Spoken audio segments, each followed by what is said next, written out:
بسم اللہ الرحمن الرحیم۔ السلام علیکم ورحمۃ اللہ۔ ایک بار امام احمد بن حنبل رحمۃ اللہ علیہ سفر میں تھے۔ ایک قصبے میں رات ہو گئی تو نماز کے بعد مسجد میں ہی ٹھہرنے کا ارادہ کر لیا۔ ان کی عاجزی و انکساری نے یہ گوارا نہ کیا کہ لوگوں کو اپنا تعارف کروا کر خوب آؤ بھگت کروائی جائے۔ مسجد کے خادم نے امام کو نہ پہچانا اور ان کو مسجد سے باہر نکلنے کا کہا۔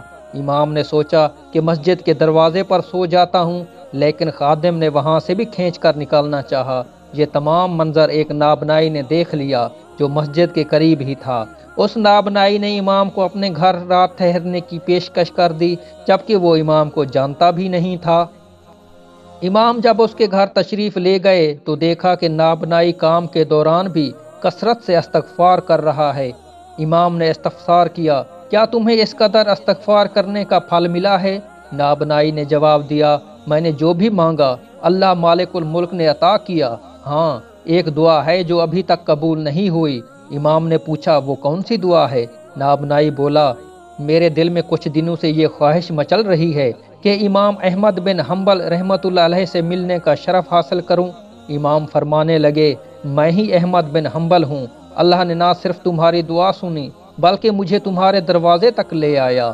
سبحان اللہ۔